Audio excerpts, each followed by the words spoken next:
Season's greetings, everyone. Welcome back to another great semester of overtime.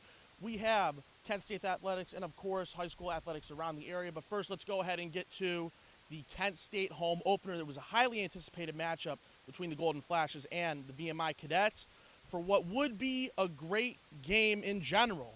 Lots of fans, lots of actions, and the fans were back. So let's go ahead and kick it now to the highlights for what was a great game at Dick Stadium. Kent State Golden Flashes had their home opener, and the student body was supporting their Flashes. Dustin Crum running from 35 yards out, looking like Lamar Jackson on this run. This was 14-0 early in the first quarter as the Flashes had a great offensive day all day long. Later on, Nakeem Johnson, the Syracuse transfer, in for the 14-yard end-around touchdown. This one put it up 22-0. And then Nakeem Johnson again, 24 yards out from Dustin Crum, 39-0 at this point, just before the second half ended. VMI tried to get something going, but Montre Miller said no. Interception in the end zone. And later on, Yoshim Bangda from 60 yards out. Kent State goes on to win in convincing fashion, 60-10. They go to 1-1 on the year, and they have Iowa next week at Kinnick Stadium. While Kent State had a very convincing win over VMI this past weekend, the toughest test of the season will be against the Iowa Hawkeyes coming up this weekend. As they travel to Kinnick Stadium, Iowa is 2-0 on the year. They won 34-6 in their home opener against the Indiana Hoosiers, and just last week they had a very convincing win against their in-state rival, the Iowa State Cyclones, 27-17.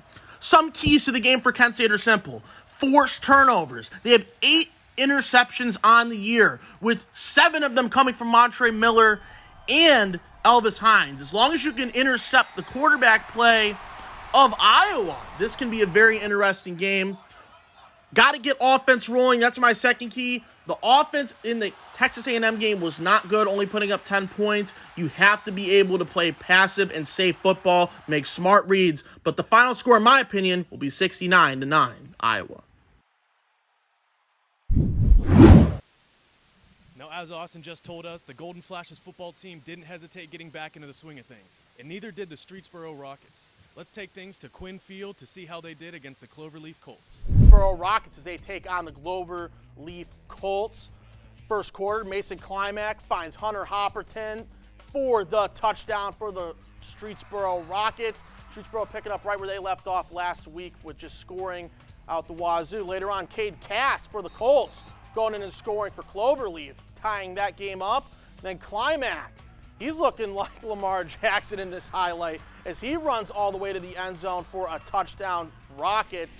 Later on, Climack, he'll find not Hunter Hopperton, but Preston Hopperton for a deep pass into the end zone. And the fun doesn't end there for Preston Hopperton, because Climack yet again will find Preston for another long bomb, and he will go all the way for another touchdown. Streetsboro offensively just dominated this game, as Jordan Scarpino will finish it off here, 46-22. Streetsboro remains undefeated this year. LeBray visiting the G-Men in this one in one of the high school matchups this week. We will pick it up with Garfield driving. Anthony Demo will take the handoff all the way into the end zone to give the Garfield a score early. But now LeBray on offense. Devin Carter will take the handoff, and he will have a wide open hole down the middle of the field, and he will take that for a huge gain before getting tripped up. And now LeBray still on offense. Aiden Stevens receives the snap.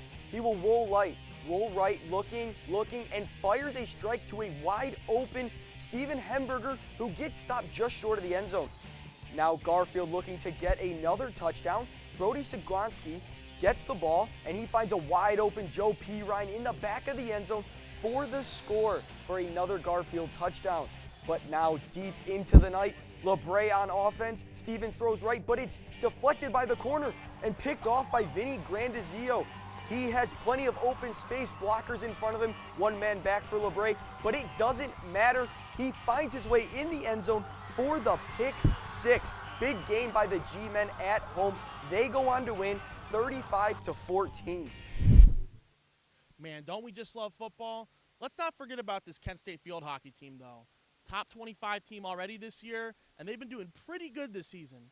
Let's go ahead and see how they've done so far this season, and now let's see how they will do in the next couple weeks.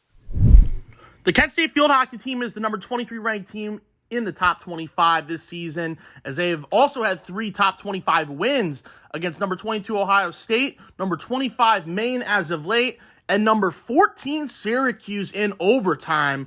The Kent State field hockey team is playing the Ohio Bobcats on Friday at 3 p.m. That game is at Murphy Mellis Field at home. Come out and support the team as they look to go 5-2 on the regular season schedule.